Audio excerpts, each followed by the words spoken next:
Hazardous substances and working at height. Hazardous substances. Hazardous substances can take many forms, and for this reason, sometimes even the most unseemly of substances can be harmful. Common hazardous substances found in the workplace include chemicals or products containing chemicals, fumes, dusts, vapours and mists, nanotechnology, gases, biological agents, ill health from hazardous substances. Hazardous substances can have a variety of ill health effects on those who have exposure to them. For example, skin problems such as dermatitis, respiratory problems, asthma, occupational cancer, lung disease. Substances such as paint, varnish and dust can also, if stored incorrectly, cause a fire or explosion, and chemical spills or leaks can result in serious environmental pollution and damage. Routes of entry. The route of entry is the way in which a hazardous substance enters the body and causes harm. The main routes of entry are inhalation, skin absorption, injection, eye contact such as splashes or vapours in the eye, ingestion. Control measures. Under the Control of Substances Hazardous to Health Regulations 2002, (COSH), every workplace is required to assess the risks and ensure that suitable controls are in place. If it is not reasonably practicable to prevent exposure to the hazardous substance, then COSH requires employers to follow a hierarchy of control measures. The hierarchy is as follows. 1. Design and use appropriate work processes, systems and engineering controls, and provide and use suitable work equipment and materials. 2. Control exposure to a hazardous substance at its source, for example by introducing adequate ventilation systems. 3. Provide suitable personal protective equipment as a last resort where adequate control of exposure to a substance cannot be achieved by other means. Training employees. Employees should be made aware of the hazardous substances they work with, including the names of the substances, the health risks they pose, and have access to any safety data sheets that apply, the substance exposure limits and any health risks that might arise from using them, the main findings of the COSH risk assessment and the results of any exposure monitoring or health surveillance, how to follow control measures and the importance of reporting any faults they discover in the control measures, how to use items of PPE that are provided, the emergency procedures that should be followed. Please take a look at these COSH safety signs.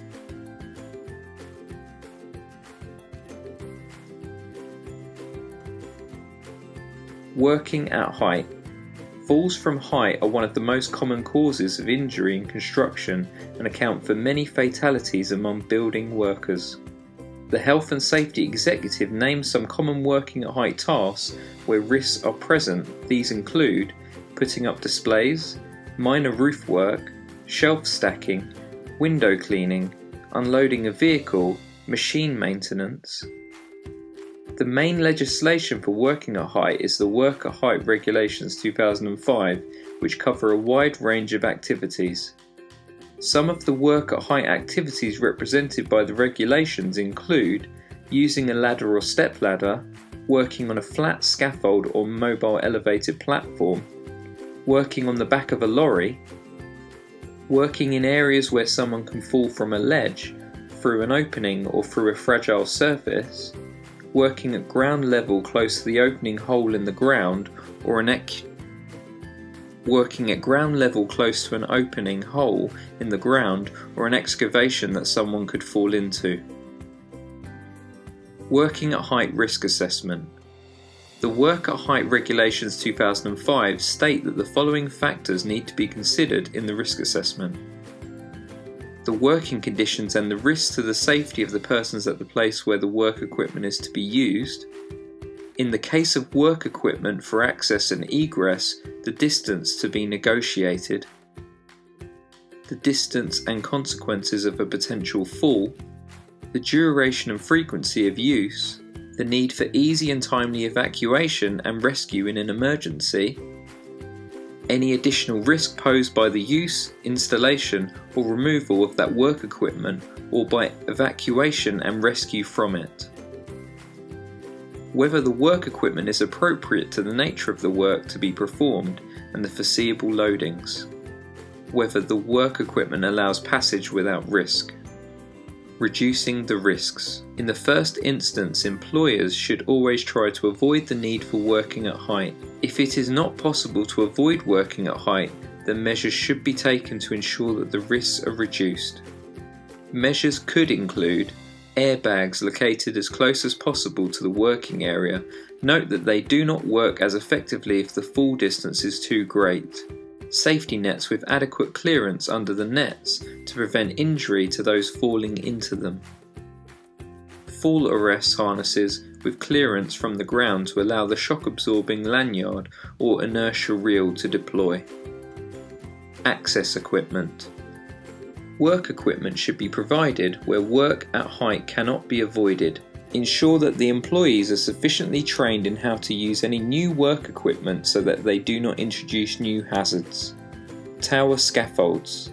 Tower scaffolds must rest on firm level ground with the lock casters or base plate properly supported. Never use bricks or building blocks to take the weight of the tower. Install stabilizers or outriggers when advised to do so in the instruction manual. Never erect a tower to a height above that recommended by the manufacturer. Always provide a safe way to get to and from the work platform and provide edge protection on all working platforms used for storing materials. Never use a tower in strong winds as a support for ladders, trestles or any other access equipment with broken or missing parts or with incompatible components. Never move a tower while people or materials are on the tower or in windy conditions. Mobile Elevating Work Platforms, MEWP. Before using mobile elevating work platforms, think about how high the job is from the ground and whether you have the appropriate MEWP for the job. The ground conditions and consider the risk of the MEWP before unstable or overturning. Whether the operators are trained and competent. Whether the MEWP be caught on any protruding features such as steelwork, tree branches or power lines. If there is passing traffic, what do you need to take actions to prevent collisions? Whether harnesses are necessary. Whether the MEWP has been examined, inspected and maintained as required by the manufacturer's instructions. Visual checks should also be carried out daily. Ladders. Ladders should only be used when the risk assessment shows that the use of other, safer work equipment is not justified or feasible. Generally, a ladder or step ladder should only be used for work up to 30 minutes in one position and for work that involves lifting no more than 10 kilograms up the ladder. Leaning ladders must be prevented from slipping or moving by securing the stiles at a suitable point, such as near the top or bottom of the ladder. Where this is not possible, an effective ladder stability device should be used. As a last resort, the ladder should be footed. Step ladder users should always ensure that the steps face the work activity so as not to avoid overturning. When using ladders or step ladders, always rest the ladder on a firm level surface and a clean non-slippery floor. Never rest the ladder on movable objects like pallets or bricks. When climbing or working from a ladder, maintain 3 points of contact, for example, both feet and one hand.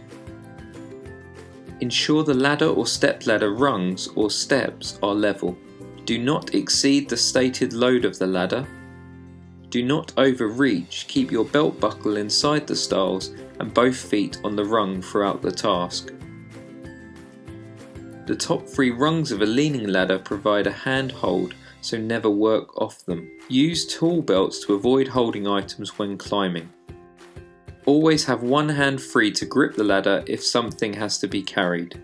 To help prevent a leaning ladder from slipping, it should be positioned at an angle of 75 degrees, for example, 1 unit out for every 4 units up.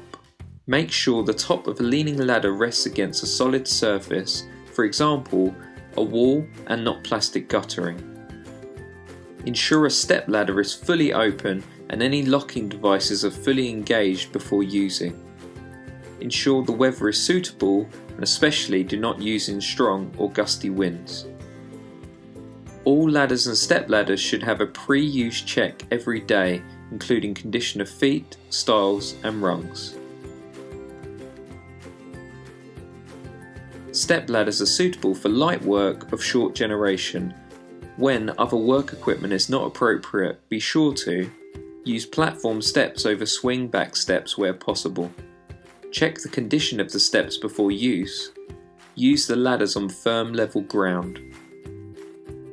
Ensure the ladder is fully extended before use. Never overreach. Never stand on the top third of the ladder unless it is designed to be used in this way. Now please continue to the quiz.